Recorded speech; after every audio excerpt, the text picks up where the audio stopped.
kesaksian seorang rasul, yaitu Rasul Paulus. Dia bersaksi bagaimana dia bisa ditangkap oleh Tuhan, diselamatkan oleh Tuhan, dan bahkan dia diberikan kesempatan oleh Tuhan untuk melayani.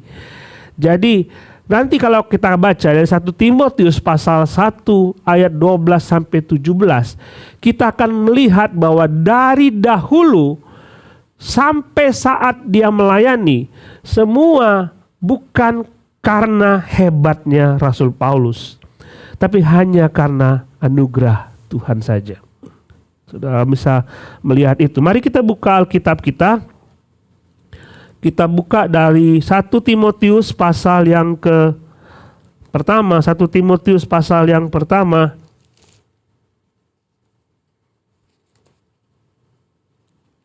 Kita lihat ayat 12 sampai yang ke-17. Ayat 12 sampai yang ke-17. Ada ya? Nah, jadi biasanya saya minta kita baca silih berganti. Ini. Saya baca ayat 12, saudara baca ayat 13. Yang di rumah juga ikut baca supaya kita ikut ambil bagian ya. Aku bersyukur kepada Dia yang menguatkan aku, yaitu Kristus Yesus Tuhan kita, karena Ia menganggap aku setia dan mempercayakan pelayanan ini kepadaku. Aku yang tadinya seorang penghujat dan seorang penganiaya dan seorang ganas, tetapi aku telah dikasihaninya karena semuanya itu telah kulakukan tanpa pengetahuan. Malah kasih karunia Tuhan kita itu telah dikaruniakan dengan melimpahnya kepadaku dengan iman dan kasih dalam Kristus Yesus. Perkataan ini benar dan patut diterima sesungguhnya. Kristus Yesus datang ke dunia untuk menyelamatkan orang berdosa. Di antara mereka aku yang paling. Tetapi justru karena itu aku dikasihani, agar dalam diriku ini sebagai orang yang paling berdosa, Yesus Kristus menunjukkan seluruh kesabarannya. Dengan demikian aku menjadi contoh bagi mereka yang kemudian percaya kepadanya dan mendapatkan hidup yang kekal.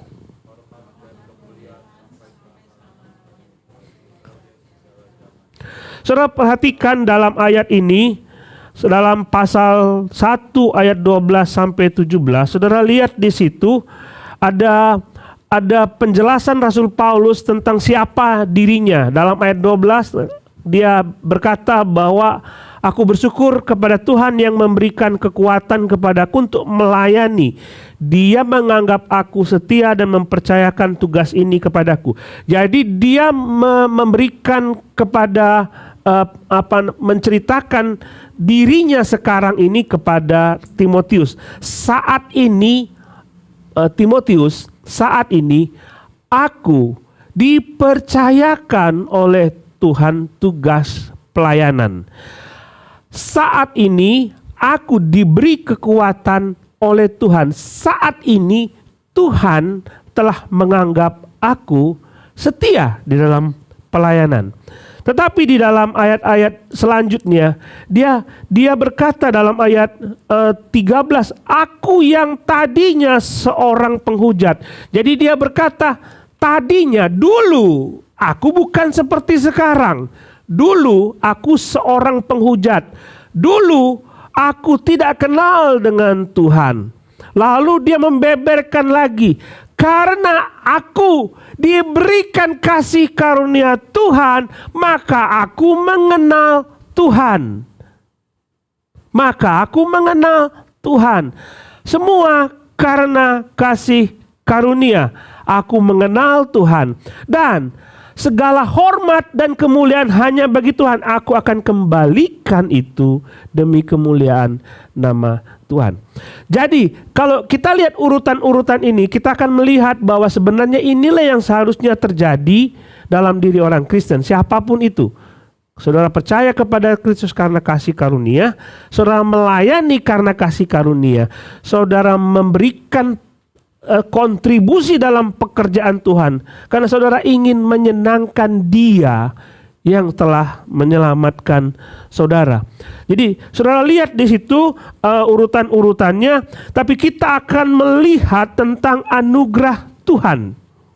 Kita akan melihat anugerah Tuhan. Sekalipun kata itu hanya sekali, di situ diterjemahkan dengan kata dikaruniakan. Dikaruniakan. Itu grace. Itu karunia. Itu hanya sekali ditulis, tetapi dalam ayat 17, ayat 12 sampai 17, konsep itu selalu didengung-dengungkan oleh Paulus. Kita bisa melihat itu dari ayat 12 sampai ayat yang ke-17. Konsep grace, kasih karunia, anugerah, itu selalu ada di situ. Bisa lihat kan? Selalu ada. Jadi tadi seperti saya katakan, aku diselamatkan karena kasih karunia, aku diberikan tugas oleh Tuhan juga karena Tuhan melayakkan aku, itu karena kasih karunia Tuhan semata. Dan inilah yang membedakan kekristenan dengan agama-agama lain.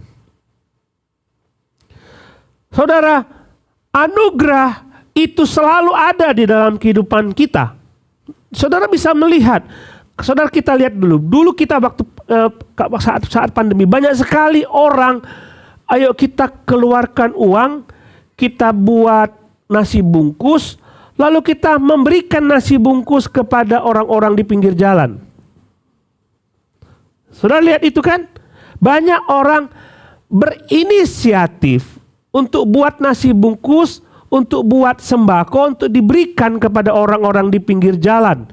Tapi saudara lihat, apakah orang-orang yang di pinggir jalan itu berkontribusi, kenal dengan si pemberi sembako tersebut? Nggak kenal kan?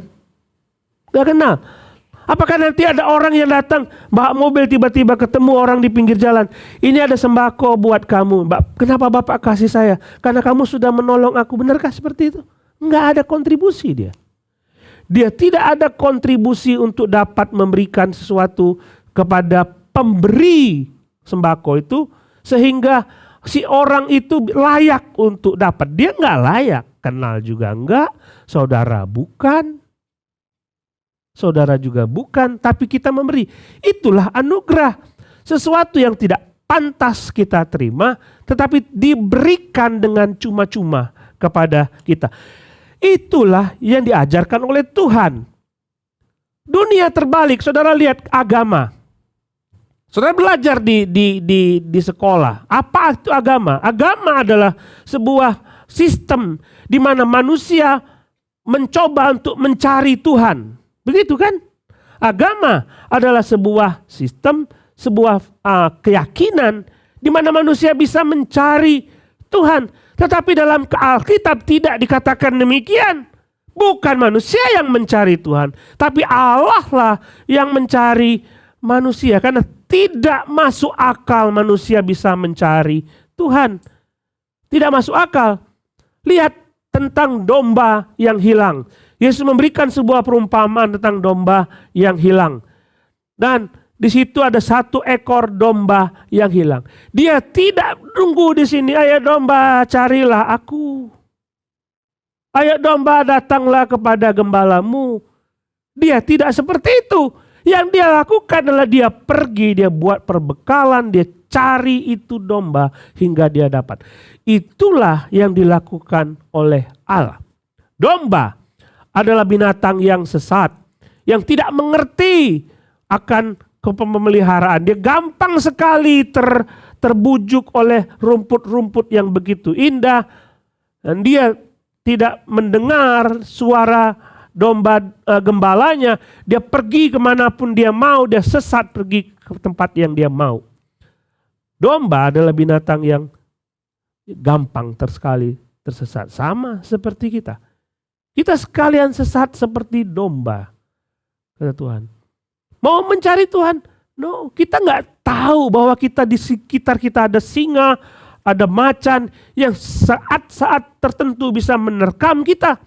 Kita tahu kita menikmati sesuatu yang nyaman bagi kita, tapi si gembala tahu bahwa domba ini berada dalam bahaya. Itulah yang Yesus lakukan.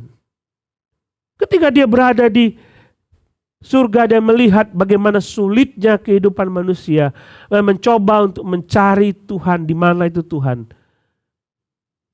tidak akan ketemu. Karena standar Tuhan dan standar manusia tidak sama. Dia mengatakan bahwa kalau aku melakukan sampai segini, maka aku akan diterima oleh Tuhan. Maka kalau aku melakukan ini dan melakukan itu, aku akan diterima oleh Tuhan. Apa jaminannya? Tidak ada jaminan. Bahkan konsep itu pun dipercayai. Tidak ada jaminan bahwa kita akan masuk surga. Benar? Siapa yang menjamin? Tidak ada yang menjamin. Yang bisa memberi jaminan adalah si pempunya surga itu sendiri. Itulah anugerah yang dialami oleh Rasul Paulus. Dia berkata bahwa Allah karena kasih karunia-Nya, dia datang kepadaku dan dia menganggap aku menjadi kekasihnya dan mengangkat aku menjadi anak-anaknya. Saudara, itulah yang disebut dengan karunia. Dan harga bukan gratis. Jadi enak sekali jadi orang Kristen ya. Enak sekali jadi orang Kristen. Tiba-tiba percaya masuk surga. Gratis. Siapa bilang itu gratis? Kalau saudara penuhi mobil saudara dengan nasi bungkus, lalu saudara berikan kepada orang-orang lain, itu tidak gratis. Karena saudara harus mengeluarkan uang untuk membeli nasi bungkus untuk diberikan kepada orang lain. Yesus tahu, Allah tahu, nggak mungkin gratis. Karena ada sebuah standar Allah yang harus dipenuhi oleh manusia sehingga manusia itu harus bisa diselamatkan. Kalau seandainya manusia gratis begitu saja, itu tidak adil sama sekali. Itu tidak adil sama sekali. Satu-satunya cara harus ada manusia yang dikorbankan. Harus ada manusia yang dikorbankan dan manusia itu adalah Yesus. Tidak ada pilihan lain. Tidak ada pilihan lain. Allah menyelamatkan kita karena kasih karunia.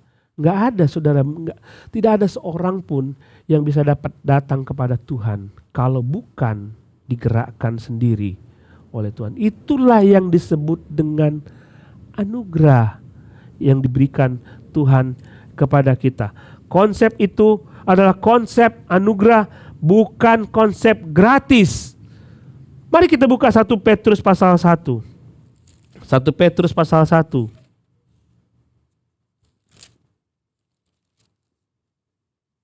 1 Petrus pasal 1 ayat 18.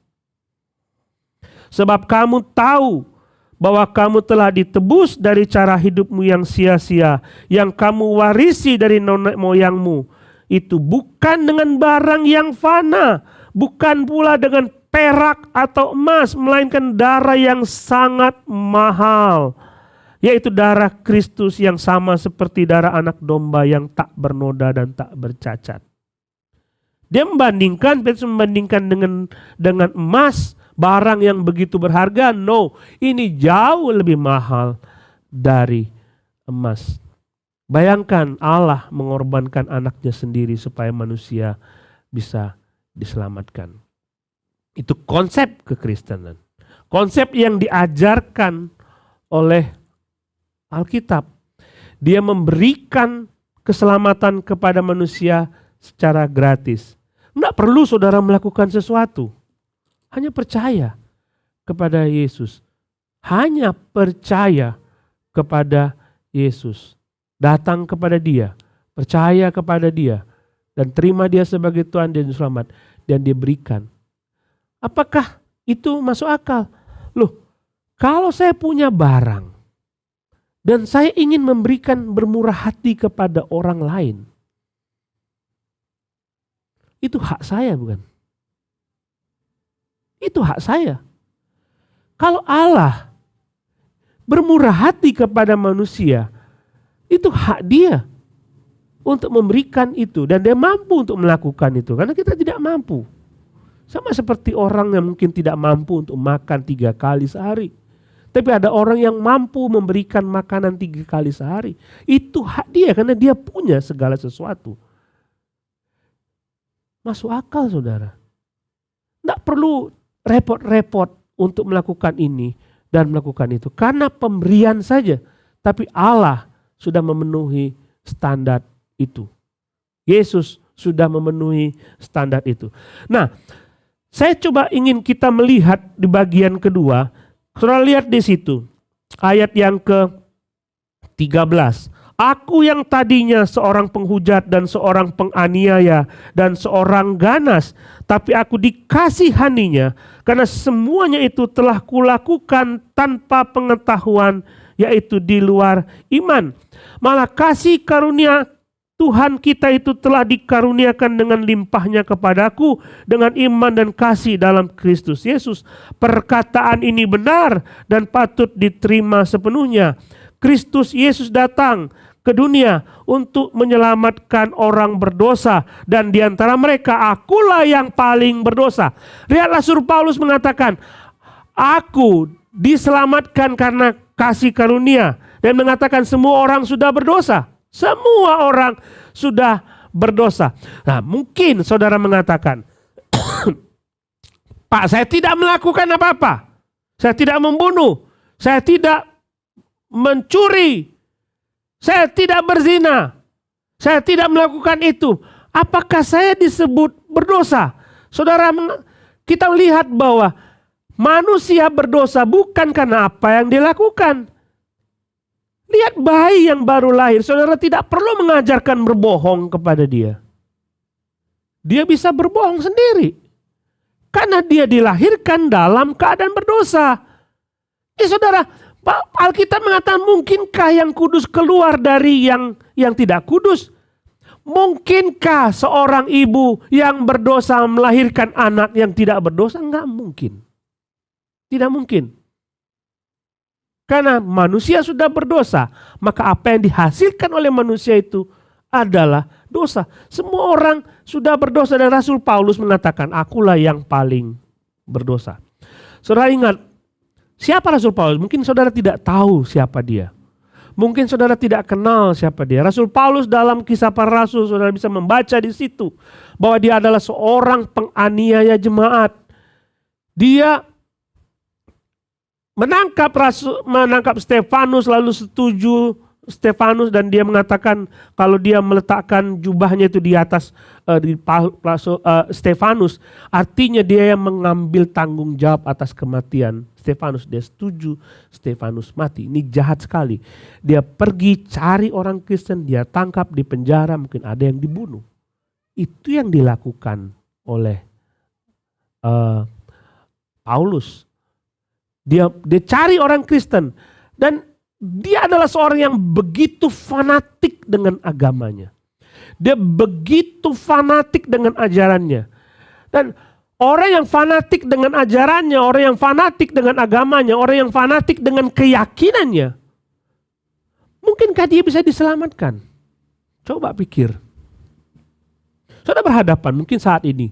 Saudara bisa bayangkan satu nama saat ini. Siapa orang yang itu yang mencari orang Kristen, menganiaya orang Kristen, yang suka pukul orang Kristen, bakar gereja, aniaya. Mungkinkah dia diselamatkan? Rasul Paulus mengatakan, aku yang kayak gitu. Tapi ketika dia jalan ke Damaskus, dia mencari orang Kristen. Di dalam kondisi sedang menggebu-gebu cari orang Kristen, di saat itulah Yesus menghampiri dia. Apa yang Paulus ingin kemukakan di sini, bahwa tidak ada seorang pun yang karena besarnya dosa dia tidak dapat diselamatkan oleh Tuhan. Dan saya tahu banyak di antara saudara mungkin karena aku terlalu bersalah, aku terlalu banyak dosa, aku tidak mungkin diterima oleh Tuhan. Tidak mungkin diterima oleh Tuhan. Tapi saudara lihat di sini, Rasul Paulus, seorang penganiaya jemaat, dia benci dengan Tuhan. Dia menghujat nama Tuhan. Tapi apa yang terjadi? Kalau Tuhan bertindak, kalau Tuhan mau, Tuhan bisa mengubah dia. Tuhan bisa mengubah hidupnya. Bagi saudara yang sudah percaya kepada Tuhan, ketika saudara menghampiri seseorang dan dia, saudara lihat, wah ini nggak mungkin lah, susah ini untuk dapat diceritakan keselamatan kepada dia. Tidak mungkin. Saudara, saya sudah menyaksikan beberapa kali orang yang dalam pikiran manusia tidak mungkin terima Yesus karena keyakinannya begitu kuat. Dia tertunduk menangis di hadapan Tuhan. Tuhan terima itu semua. Tidak ada dosa yang tidak diampuni oleh Tuhan sebesar apapun. Sebesar apapun.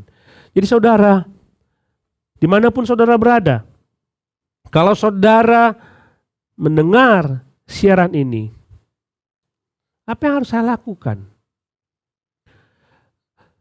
Saudara mungkin mengatakan saya berdosa terlalu besar. Saudara mungkin mengatakan saya terlalu jorok, terlalu jijik dan tidak mungkin diterima. Udahlah saya masuk neraka saja. No. Lihat ayat 15. Kristus datang ke dunia untuk menyelamatkan orang berdosa. Itu termasuk saudara. Termasuk saudara. Kristus datang ke dunia untuk menyelamatkan orang. Saudara orang berdosa. Saudara mengakui itu. Tapi Kristus datang untuk mengampuni dan menyelamatkan kita orang yang berdosa. Dan saudara lihat apa yang dilakukan kesaksian Rasul Paulus. Dia merasa agamanya paling benar tetapi dia diselamatkan oleh Tuhan. Mari kita lihat 1 Korintus pasal 15 ayat yang ke-9. 1 Korintus pasal yang ke-15 ayat yang ke-9 dan 10. Karena aku adalah orang yang paling hina dari semua rasul. Sebab aku telah menganiaya jemaat Allah. Tapi karena kasih karunia Allah, aku adalah sebagaimana aku ada sekarang. Dan kasih karunia yang dianugerahkannya kepadaku tidak sia-sia. Tidak sia-sia. Saudara, lihat di sini, dia karena kasih karunia dia penganiaya, tapi karena kasih karunia Tuhan datang kepada dia dan Tuhan sanggup mengubah hidup dia. Gini saudara, saudara mengatakan saya orang berdosa, saudara ingin lepas dari dosa itu, saudara nggak mungkin bisa lepas. Berkali-kali konsep kasih karunia itu diberikan di dalam ayat-ayat ini. Jadi karena kalau saudara merasa bahwa saya orang berdosa, saya harus lepas dari dosa. Itu tidak bisa dengan usaha saudara sendiri. Harus Tuhan intervensi dalam hidup saudara. Sehingga dia bisa menyelamatkan hidup saudara. Rasul Paulus dalam 1 Korintus pasal yang ke-15 tadi mengatakan bahwa kalau aku orang yang penganiaya Tuhan, tapi kasih karunia Allah yang bisa mengubah hidupku. Saudara tetap di ruangan ini. Tidak ada yang bisa mengubah hidup saudara kecuali Tuhan. Ketika saudara benci dengan dosa itu bukan karena usaha saudara. Tapi Tuhan terlibat di dalamnya. Tuhan terlibat di dalam. Jadi saudara, dimanapun saudara berada, mungkin saudara mencari-cari keselamatan itu. Saudara mencari-cari di manakah saya bisa menerima keselamatan itu. Dan saudara berusaha mencari Tuhan. Sama seperti domba mencari gembalanya, tidak akan berhasil. Saudara sudah tahu itu. Sudah tahu itu. Tapi Yesus menawarkan kepada saudara, aku yang mencari engkau.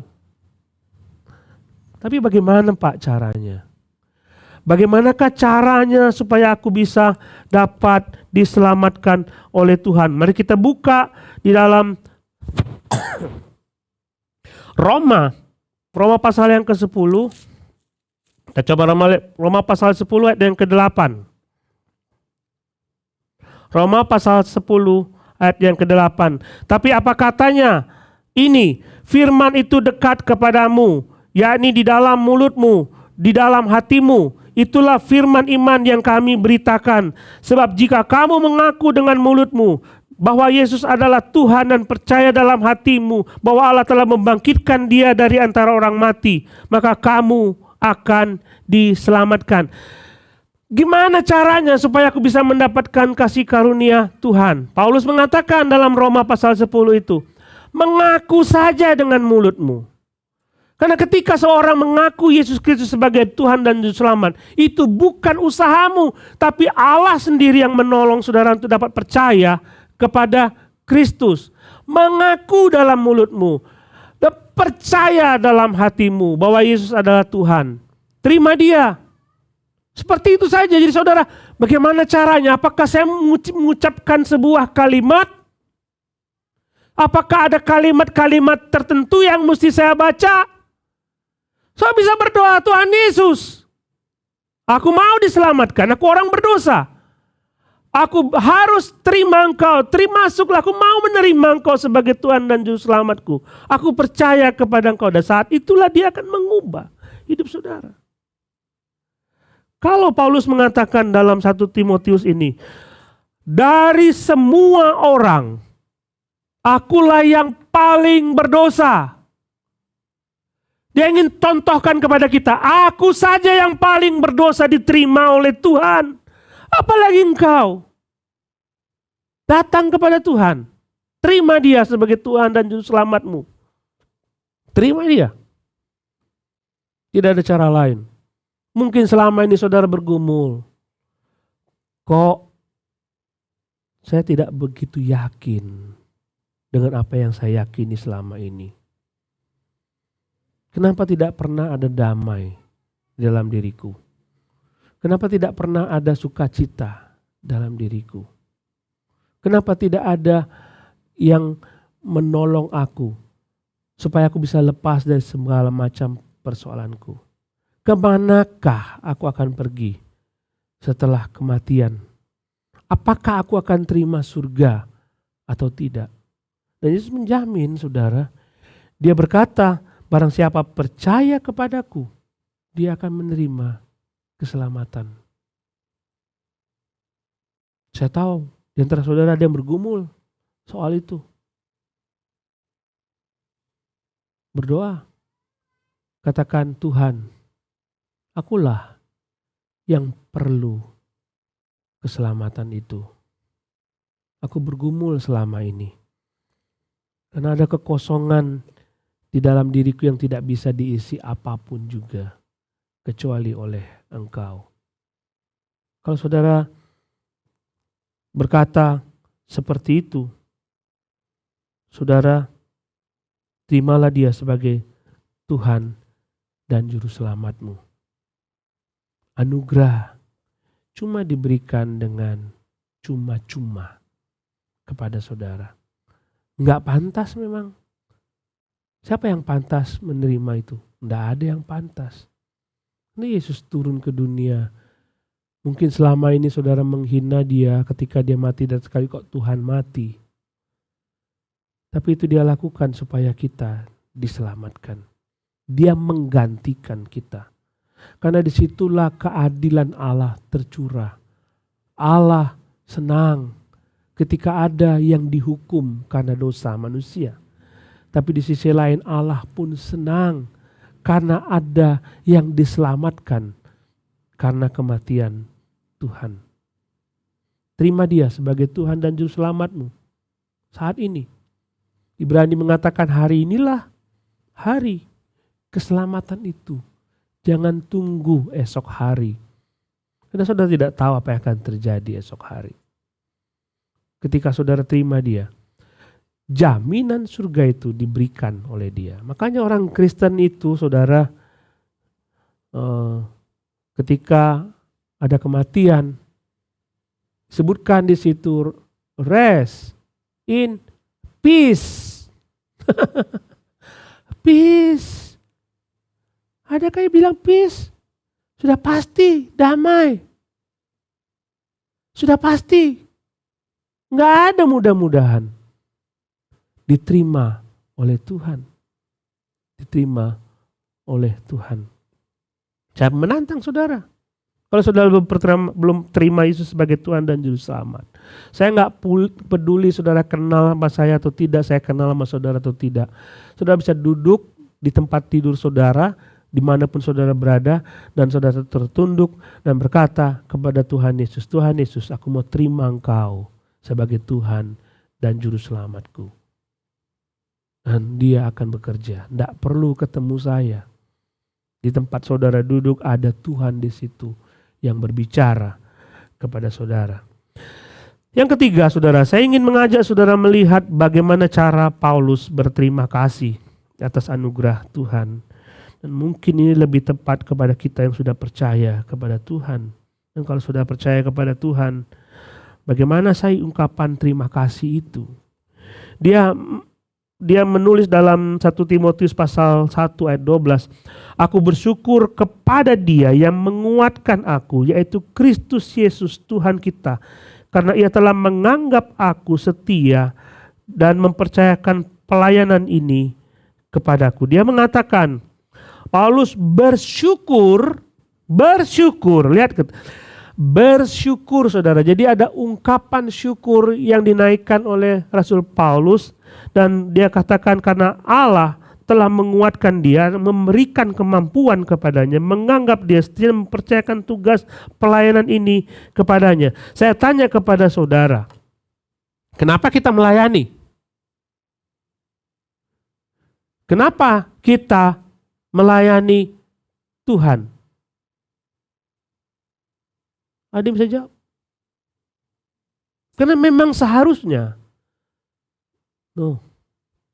Sebagai ungkapan syukur kita kepada Tuhan, sebagai ungkapan rasa syukur kita kepada Tuhan. Kenapa kita rela melakukan segala sesuatu buat Tuhan? Karena kita sudah diselamatkan, karena mendapatkan anugerah Tuhan. Apa yang pantas saudara berikan kepada seseorang yang sudah menolong saudara?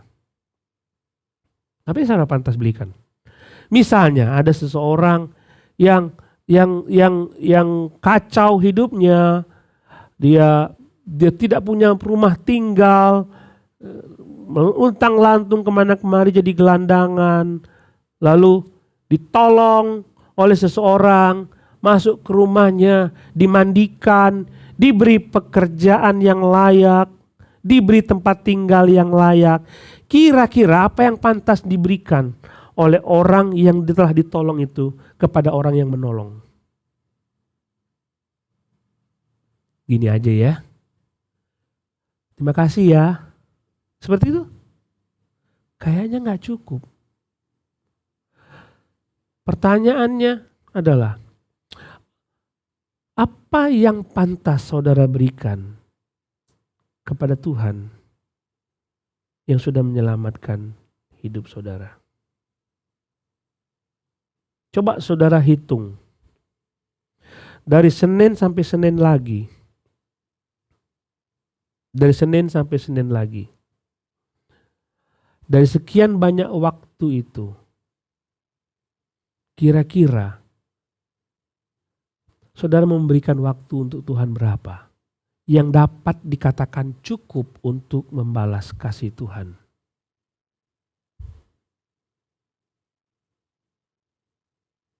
Pikir.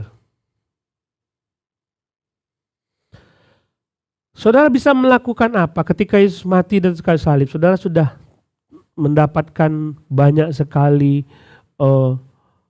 akan mendapatkan hukuman, lalu dia menyelamatkan saudara, dia mati dan kayu salib. Aku mati buat engkau loh.